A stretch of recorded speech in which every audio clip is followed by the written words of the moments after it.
আসসালামু আলাইকুম, সবাই কেমন আছেন? আশা করছি সবাই ভালো আছেন। আজকের ভিডিওটা টুকিটাকি রান্না বান্না নিয়ে। দেখতেই পাচ্ছেন এখানে নোনা ইলিশ আছে, আর এই নোনা ইলিশটা আমাদের ঘরেই দেওয়া হয়েছিল, তাছাড়া বাজারেও কিনে পাওয়া যায়। আর নোনা ইলিশটাকে খুব ভালোভাবে ধুয়ে পরিষ্কার করে টুকরো করে নেওয়া হয়েছে। এখন এটা রান্নার পালা। রান্নার জন্য কড়াইতে পরিমাণ মতো সয়াবিন তেল দিয়ে পেঁয়াজ কুচি দিয়ে দেওয়া হচ্ছে। পেঁয়াজটাকে খুব ভালোভাবে গোল্ডেন ব্রাউন কালার করে ভেজে নেব। পেঁয়াজটা যত নরম হবে তরকারি খেতে তত মজা হবে।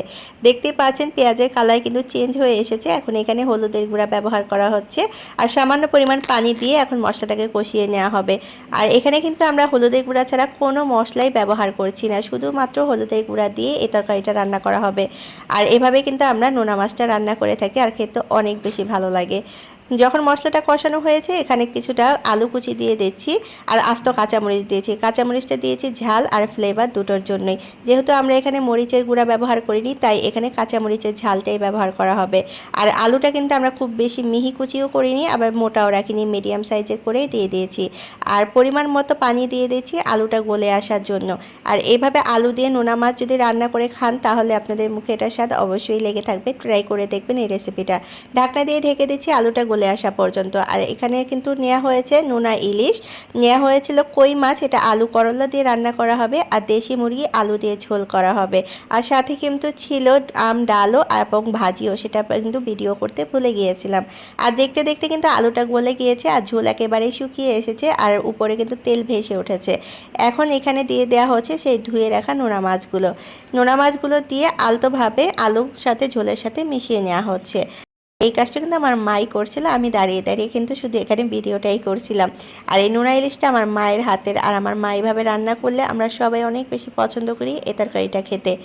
দেখতে দেখতে কিন্তু মা মিশানো হয়ে গিয়েছে, আর মা বলছিল ঢাকনা দিয়ে 2-3 মিনিটের জন্য ঢেকে দিচ্ছি, তাহলে ঝোল আর আলুর সাথে মাছটা খুব ভালোভাবে মিশে যাবে। এখন পরিমাণ মতো ঝোল দেওয়া হচ্ছে। আপনারা যেমন পরিমাণ ঝোল খেতে পছন্দ করেন তেমন পরিমাণ ঝোল দিয়ে নেবেন। ঝোল দিয়ে ঢাকনা দিয়ে ঢেকে দেব 5 থেকে 6 মিনিটের জন্য। তারপরে কিন্তু তরকারিটা একদম রেডি হয়ে গিয়েছে। আর এইভাবে যদি নোনা ইলিশ রান্না করেন আপনার প্রশংসা সবাই করবে। খেতে অনেক বেশি মজা হয়, কোনো মশলা ছাড়াই শুধু হলুদের গুঁড়া দিয়ে তরকারিটা রান্না করা হয়। অনেকে ভুনাও রান্না করেন, সেভাবেও ভালো লাগে। কে কীভাবে রান্না করেন কমেন্ট করে দিবেন। আর অন্যদিকে কিন্তু এখানে রান্না করা হচ্ছিল আলু করলা দিয়ে কই মাছের তরকারি। আলুটা যখন সেদ্ধ হয়ে এসেছে তখনই কিন্তু এখানে করলা অ্যাড করা দেওয়া হয়েছে। আর করলা আলুটা সেদ্ধ হয়ে আসলে আস্ত কই মাছগুলো দিয়ে দেওয়া হবে। আর আজকে কই মাছগুলো আস্তই রাখা হয়েছে, কারণ দেশি কই মাছ এখানে মিডিয়াম সাইজের ছিল। আর কই মাছ দিয়ে করলা দিয়ে আলু দিয়ে কার কার পছন্দ কমেন্ট করে দিবেন। আমি কিন্তু করলার তরকারি খুব একটা পছন্দ করি না, তেমন খাই না বললেই চলে। তো কার কার পছন্দ কমেন্ট করে দিন। আর অন্য পাশে চুলা এখানে রান্না করা হচ্ছিল দেশি মুরগি আলু দিয়ে ঝাল ঝোল। আর এটা আমার অনেক বেশি পছন্দ, শুধু আমার নয় পরিবারের বাকি সবারও অনেক বেশি পছন্দ। দেশি মুরগি যদি এরকম ঝাল ঝাল আলু দিয়ে ঝোল করা হয় তাহলে শুধু ভাত কেন, রুটি পরোটার সাথে খেতেও কিন্তু অনেক বেশি ভালো লাগে, তাই না? আমি কিন্তু সন্ধ্যার সময় পরোটা দিয়েও এই তরকারিটা খেতে অনেক বেশি পছন্দ করি। তো আজকের রান্নাবান্নাটা কেমন লাগলো কমেন্ট করে অবশ্যই জানাবেন। আর ধন্যবাদ সবাইকে আমার ভিডিওটা দেখার জন্য।